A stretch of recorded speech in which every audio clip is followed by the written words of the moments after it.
네, 구독자 시청자 여러분 반갑습니다. 박 작가입니다.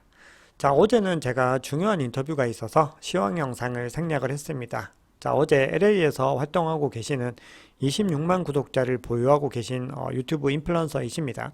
비트슈아님이랑 인터뷰를 했는데요. 다음 주 화요일부터 영상이 업로드될 예정이니까요.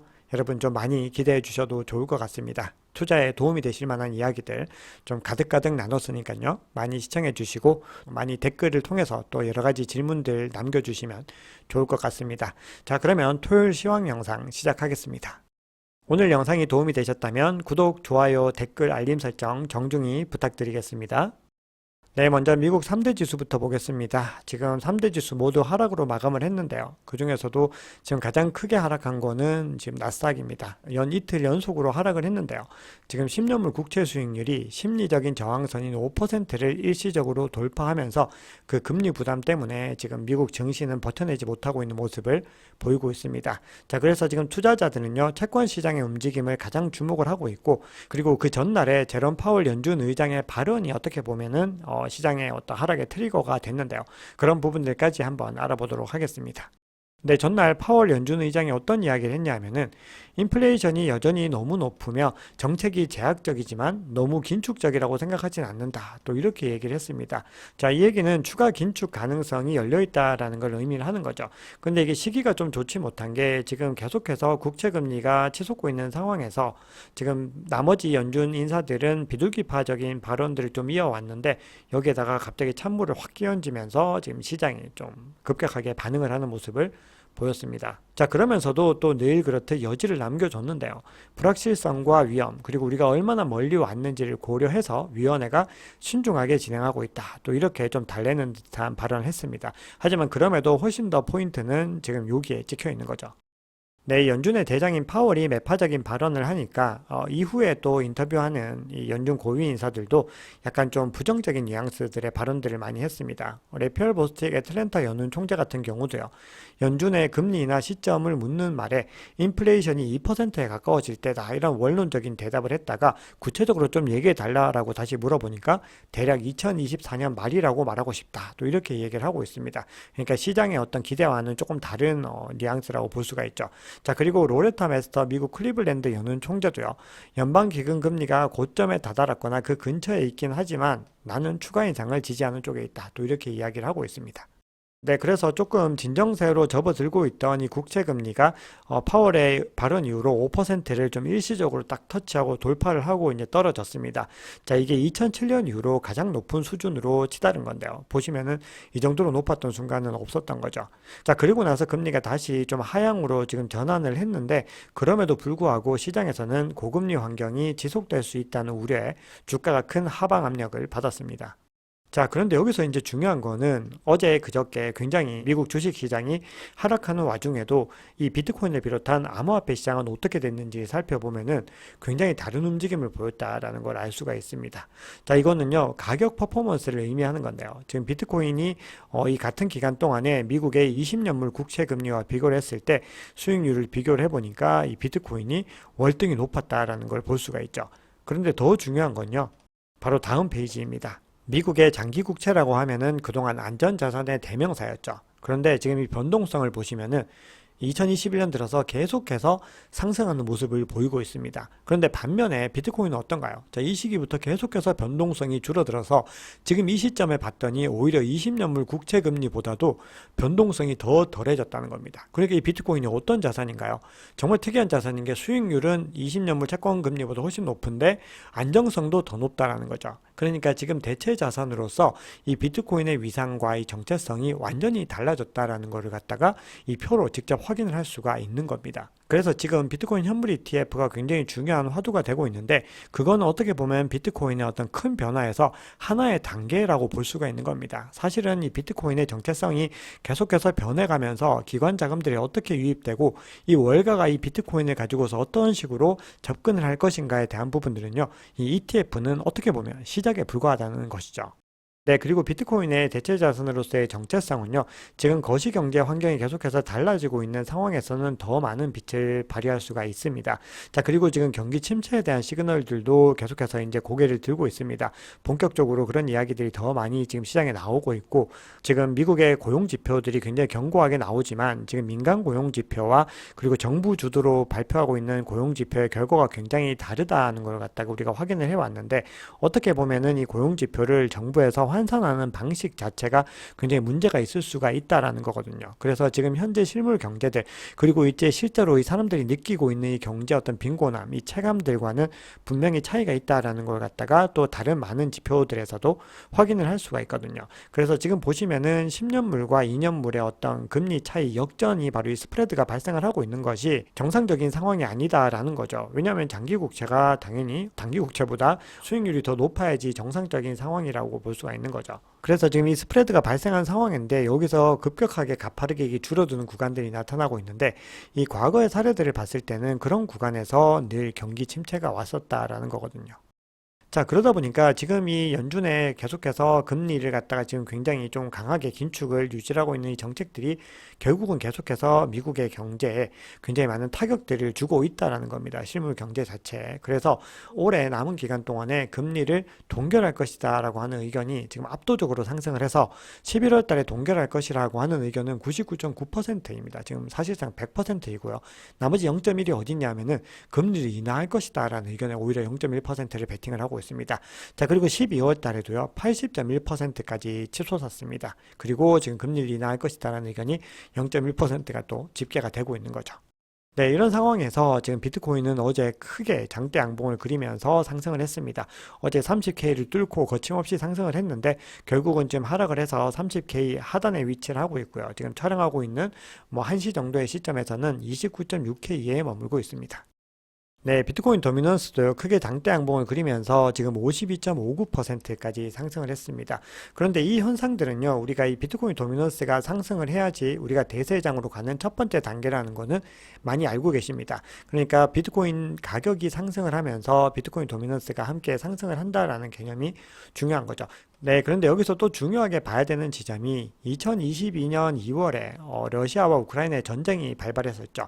이때 암호화폐 시장에서 이 비트코인 도미넌스가 단 2주 동안에 44에서 48%로 급격하게 상승을 했습니다. 암호화폐 투자자들이 비트코인을 이 안전한 피난처, 정말 안전한 대체 자산의 어떤 지위로서 관심을 가지면서 가격도 2022년 3월 10일부터 4월 10일 사이에 20K에서 30K로 무려 51%나 급등을 했던 사례가 있거든요. 그래서 지금 현재 지금 급등하고 있는 이 비트코인 도미넌스의 추세가요. 지금 그 당시 상황들과도 좀 비슷한 흐름들을 보여주고 있다라는 분석들이 많이 있습니다.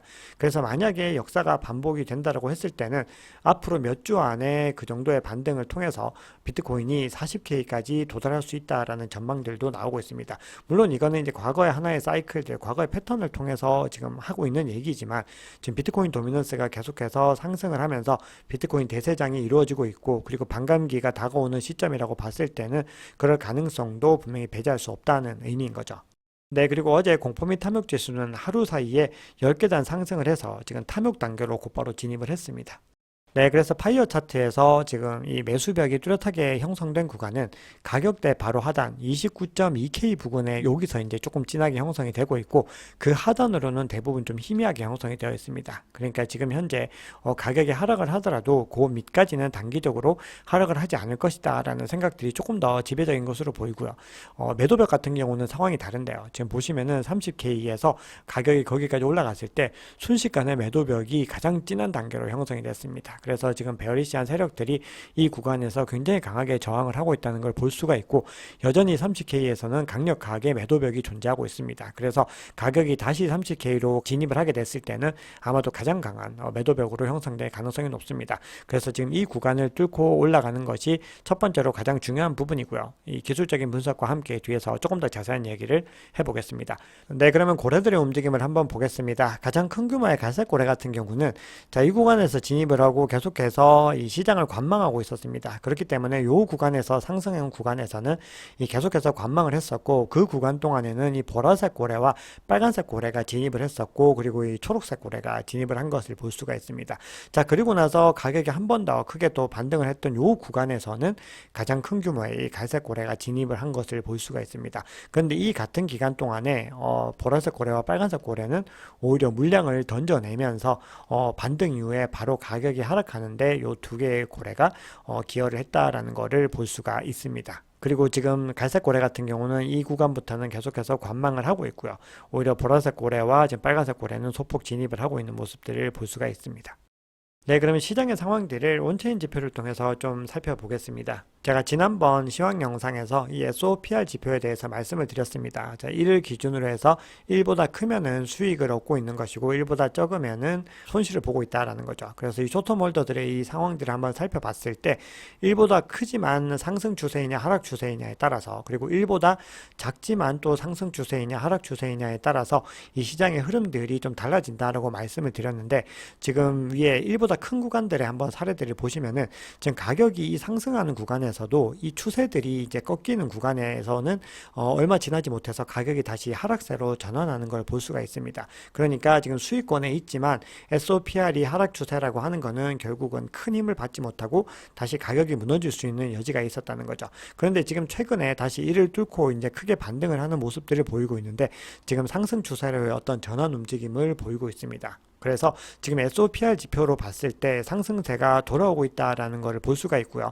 그리고 가격대가 지금 계속해서 30K 부근에서 지키고 있다는 것은 투자자들이 이 매도세가 차익 실현으로 굉장히 큰 매도 압력을 줬지만, 그럼에도 지금 상승을 위한 이 수요의 움직임들이 거기에 못지않게 지금 받쳐주고 있다라는 의미이기 때문에 지금 이 기점에서 지금 가격이 어디로 향할지를 보는 것이 향후에 지금 단기적인 상승 추세로 갈 것인가 하락 추세로 다시 전환할 것인가에 좀 중요한 기점에 와 있다라고 볼 수가 있습니다.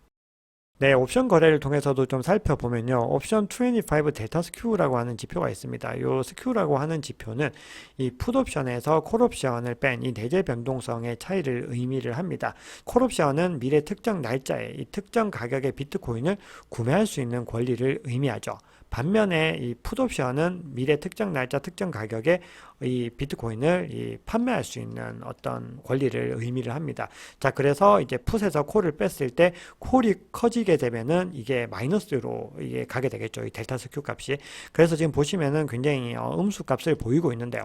이게 보통 마이너스 7%가 넘어가게 되면은 수요에 대해서 굉장히 어떤 상승장의 어떤 움직임들로 판단을 하게 되는데, 지금 17.59%를 기록하고 있다라는 걸 볼 수가 있습니다. 그래서 콜옵션이 풋옵션에 비해서 지금 훨씬 더 큰 프리미엄으로 거래되고 있다라고 하는 거기 때문에 이 옵션 투자자들이 비트코인 가격이 미래에 상승할 것이다 라는 것에 베팅을 하고 있다는 걸로 볼 수가 있습니다. 그리고 이게 지금 3개월치이기 때문에 이제 아마도 3개월 내에 상승할 것이다 라고 지금 보고 있는 거죠. 그것도 강하게 상승할 것이다 이렇게 보는 겁니다. 그리고 옵션 볼륨으로 봤을 때도 지금 굉장히 크게 톡 튀어나오는 모습들을 볼 수 있는데요. 이렇게 크게 상승한 것 치고는 가격이 지금 생각보다 또 크게 많이 늘진 않았는데요. 지금 가격 보시면은 옵션이 거래량에서 이렇게 굉장히 크게 툭툭 터지는 기간들에서는 대부분 가격이 하락하는 구간에서 그랬던 적이 많습니다. 이때도 보시면은 가격이 하락을 했죠. 근데 이렇게 크게 터졌을 때 가격이 상승한 거는 요 구간 정도가 되는 겁니다. 그래서 지금 최근 몇 년간의 어떤 역사적인 흐름으로 봤을 때도 가격이 하락하지 않은 상태에서 이렇게까지 볼륨 거래량이 커지는 것은 역사적인 사례 중에 하나라고 볼 수가 있고요. 어떤 추세상으로는 아마도 이제 상승 추세로 전환 가능성이 있는 것으로 조심스럽게 이제 예측을 할 수가 있습니다.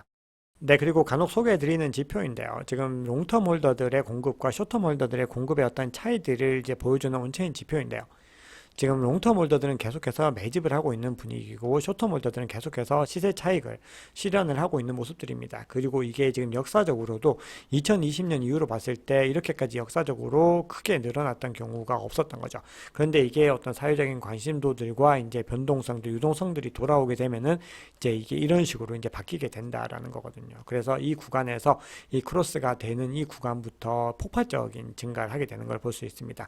이 구간을 보시면은 숏텀 홀더들 공급이 훨씬 많고 롱텀 홀더들의 공급이 더 줄어드는 걸 볼 수가 있죠. 그래서 지금 현재 시점으로 봤을 때는 어떤 전환되는 그 시점에 아직까지는 굉장히 초입에 있다라는 걸 볼 수가 있습니다. 네, 그리고 지금 이런 변동성들이 돌아올 수 있게 되는 여러 가지 요인들 중에서는요, 제가 일전에 소개 드린 적이 있는데, 지금 스테이블 코인이 거래소에 계속해서 더 많이 지금 가치들이 늘어나고 있다는 거거든요. 계속해서 지금 거래소로 유입이 되고 있다라고 하는 건데, 자, 이런 부분들에 의해서 지금 비트코인이 또 최근에 30K를 일시 돌파하는데 분명히 기여를 했을 겁니다. 왜냐하면 그런 구매력들이 필요한 거죠. 자, 그리고 지금 비트코인 현물 ETF에 대한 기대감이 그 어느 때보다 높은 상황인데, 구글 트렌드에서 현물 비트코인 ETF에 대한 지금 검색량이 5년 내 지금 최대치를 찍고 있습니다. 그래서 이런 사회적인 볼륨들, 소셜 볼륨들이 계속해서 돌아오게 되면은 결국은 이거는 유동성으로 이어지게 된다라는 걸 알 수가 있습니다. 네, 그러면 지금부터는 중요한 뉴스들을 통해서 이 시장의 흐름들을 조금 더 자세하게 알아보겠습니다. 지금 비트코인 현물 ETF가 지금 승인이 초읽기에 들어갔다라는 이야기들이 계속해서 나오고 있고 생각보다 정말 임박했다라는 어떤 전망들이 지배적으로 지금 작용을 하고 있는데요.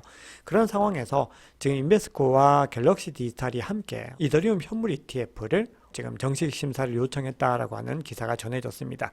지금 아크 인베스트에서도 이더리움 현물 ETF를 신청했는데 인베스코와 갤럭시에서도 지금 합세를 하게 되면서 지금 가상자산의 어떤 ETF 전환의 어떤 움직임들이 계속해서 가팔라지고 있는 걸 볼 수가 있습니다. 이거는 이 자산들, 이 가상자산들이 제도권으로 완전히 지금 편입되고 있는 분위기로 볼 수가 있죠. 네, 이런 상황에서 비트코인 현물 ETF의 어떤 승인 시점이 정말 얼마 남지 않았다라는 시그널들이 나오고 있는데요. 세계 최대 투자은행인 JP모건에서 연구 보고서를 발간했습니다. 자, 그러면서 ETF의 승인 가능성에 대한 이 낙관론이 높아졌고 그에 의해서 이번 주에 비트코인이 크게 상승했다라고 이야기를 하고 있습니다. 자, 그러면서 보고서에서는 뭐라고 얘기를 하냐면은 지금 그레이스케일 사건에 대한 최근 판결에 대해서 SEC가 지금 항소를 하지 않기로 했죠. 좀 포기를 한 겁니다. 자, 그러면서 신청 승인이 훨씬 더 지금 임박해지게 된 건데 이게 지금 향후 몇 달 안에 이루어질 예정이고 특히 무엇보다 중요한 거는 내년 1월 10일에 투애니원 쉐어스와 지금 아크인베스트의 최종 데드라인이 걸려 있는데 이 1월 10일 이전에 지금 승인을 해줄 가능성이 더 높아졌다라고 얘기를 합니다. 자, 이거는 내년으로 전환했을 때 10일밖에 기한이 없기 때문에 사실상 연내에 지금 승인을 해줄 가능성도 있다라는 걸로 해석을 할 수가 있겠죠. 그래서 연내에 승인을 하거나 내년으로 넘어가더라도 완전 극초순 1월 10일 이전이다라고 지금 JP모건이 이야기를 하고 있습니다. 네, 그럼에도 이 시장에서 너무 황금빛 미래들, 너무 낙관론만을 또 봐서는 안 됩니다. 왜냐하면은 이렇게 시장이 뜨거워질 때 또 이 고래들이나 세력들은 뒤통수를 치고 그리고 본인들의 어떤 이익들을 실현을 하는 겁니다. 절대로 개미들이 순순히 돈을 벌 수 있도록 해주지 않는다는 거 여러분들 다 기억을 하셔야 되는데요.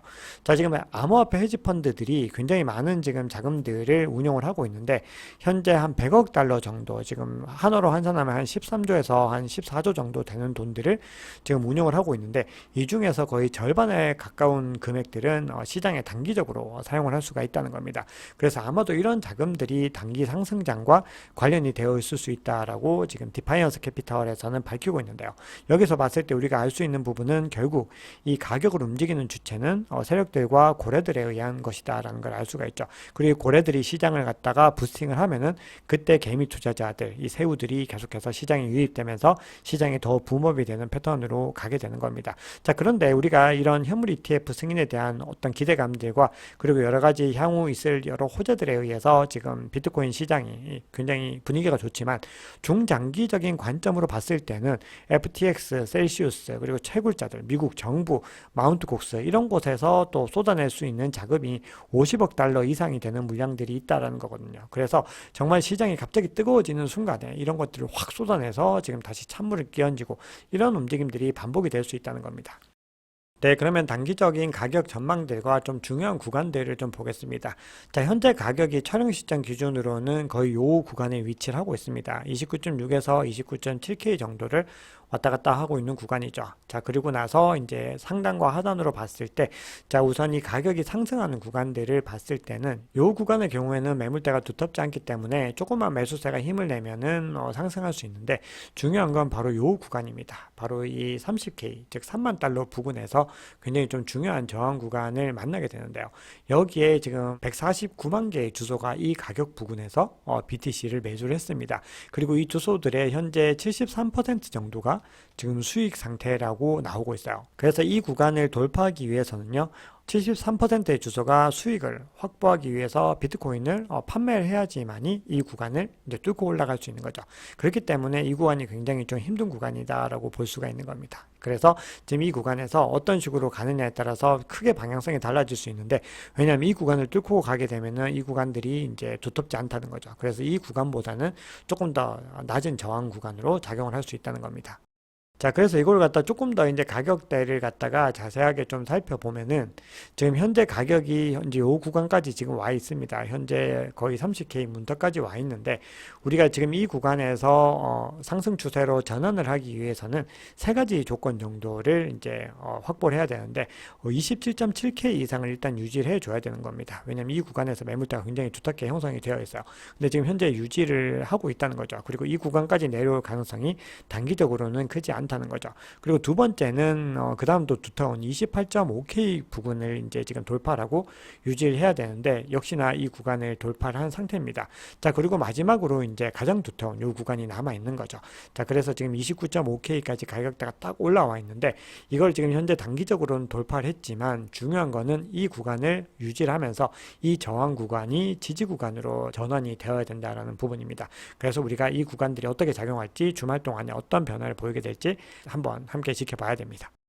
네, 앞서 소개드린 내용에 대해서 지금 렉트캐피탈이 조금 더 구체화한 내용들을 살펴보겠습니다. 자, 주봉 차트로 지금 살펴봤을 때 현재 헤드앤숄더 패턴이 형성이 되고 있다는 거예요. 그래서 지금 현재로 봤을 때는 어떤 기술적인 분석상으로는 하방 추세가 더 가까운데, 이런 하락 프랙탈을 무효화하기 위해서는 몇 가지 중요한 조건들을 만족을 시켜야 된다는 겁니다. 그래서 세 가지인데, 그 중에 첫 번째는 앞서 소개해드렸던 것과 동일합니다. 지금 강세 시장의 지원 대역이 지지선 역할을 해야 된다라는 거거든요. 그 구간이 어디냐면은 앞서 소개드렸던 27.7K와 28.5K 구간입니다. 현재 그 구간 상단에 있기 때문에 이 조건을 충족을 하고 있습니다. 자, 두 번째는 뭐냐면은 주간 마감가가 지금 그 하위 고점의 저항선을 돌파를 해야 되는데, 앞서 말씀드렸던 이 28.5K 상단에서 일단 주간 종가를 마감을 해야 된다라는 겁니다. 자, 그런데 세 번째가 가장 중요한데요. 자, 우선 이거는 지금 시기적인 문제 때문에 아직 충족은 되지 않았습니다. 조금 더 시간을 두고 지켜봐야 되는데, 현 시점에서는 절반이 충족이 된 겁니다. 근데 마지막이 중요한데, 비트코인 가격이 연간 최고치인 31K를 일단 돌파를 해야 된다는 겁니다. 그래서 그 구간을 돌파를 해야지만이 추세가 어떤 전환되는 계기가 될 수 있다는 거죠. 그래서 앞서 30K가 굉장히 강력한 저항이라고 말씀을 드렸는데, 여기서 31K까지 더 뚫어내야지만이 추세 전환이 가능하다, 이렇게 주장을 합니다. 네, 그래서 추가적으로 조금 더 살펴보면요. 지금 가격대가 지금 요 구간에 와 있습니다. 그리고 지금 공급량이 24% 이상이 지금 이 구간에서 빠글빠글 모여 있는 걸 볼 수가 있어요.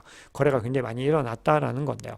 자, 이 구간에서 지금 중요한 30K 요 구간을 뚫고 가게 됐을 때는 조금 더 쉽게 이제 갈 수 있는 가능성이 있습니다. 그래서 30K를 돌파하면은 31K를 돌파하는 게 30K보다 조금 더 무난할 수 있죠. 그러고 나서 어느 지점에서 중요한 저항 영역을 마주하게 되냐? 30K에 에서 또 많은 매물대들이 존재하고 있다는 겁니다. 그리고 47K, 57K 이런 순서대로 온체인 서플라이 상에서는 이 저항 구간을 마주할 수 있는 것으로 확인이 되고 있습니다. 네, 그러면 가격대를 조금 더 중장기적으로 불리시한 관점을 한 두 가지 정도만 말씀을 드리고 영상을 마무리하겠습니다. 네, 타디그레이드라고 하는 굉장히 불리시한 관점들을 늘 소개하시는 이 트레이더인데요. 이 분석가는요, 가우시안 채널이라는 것을 지금 제시를 하고 있습니다. 그래서 먼슬리 차트로 봤을 때 가우시안 채널을 확인을 했을 때 요 중간 지점, 여기를 터치를 하고 다 상승을 했었다라는 거거든요. 그래서 이게 2016년 경이고, 요게 지금 2020년 경인데, 요 구간을 터치를 하고 상승 추세로 전환을 했는데, 지금 현재 요 구간을 터치를 하고 요 상승 구간으로 계속해서 전환을 해서 행보를 이어가고 있다라고 얘기를 합니다. 자, 그러면서 앞서 사례에서 이 구간을 터치한 이후로 올타임 하이 최고점을 찍었을 때, 요때는 무려 12,000% 상승을 했고, 요때는 1600%에서 1700% 정도 상승을 했는데, 이번에는 아마도 뭐 1200% 정도 상승을 해서 200K까지는 상승할 수 있지 않을까라고 지금 전망을 하고 있습니다. 네, 다음으로는 스톡머니 리자드라고 하는 분의 의견인데요. 자, 이분은 상방 삼각수렴 패턴을 통해서 지금 이 구간에 지금 와 있는데, 아마도 이 구간에서 브레이크아웃을 하게 될 것이다 라고 주장을 하고 있습니다. 네, 마지막으로 부자 아빠, 가난한 아빠의 저자입니다. 로버트 기요사키의 어떤 주장을 끝으로 영상 마무리하겠습니다. 자, 이분이 원래 이제 비트코인과 금에 대해서 계속해서 우호적인 목소리를 내왔었죠. 지금 미국의 달러의 가치는 앞으로도 계속 무너질 것이기 때문에 결국은 비트코인이 대세가 될 것이다. 정말 최고의 대체 자산으로서 자리매김할 것이다. 라고 꾸준히 주장을 해왔습니다. 그리고 그 주장들이 현재 시점에서는 계속해서 현실화가 되고 있고 이 비트코인의 대체 자산으로서의 내러티브는 더 강해지는 움직임을 가지고 가고 있습니다. 네, 그래서 기요사키는 다음 정거장은 아마도 13.5만 달러라고 이야기를 하고 있습니다. 한화로 환산하면은 1억 8천만 원 정도 되는 거죠. 네, 오늘 준비한 이야기는 여기까지입니다. 여러분 오늘 영상이 도움이 되셨다면 구독, 좋아요, 알림 설정, 댓글 정중하게 부탁드리겠습니다. 지금까지 박 작가였습니다.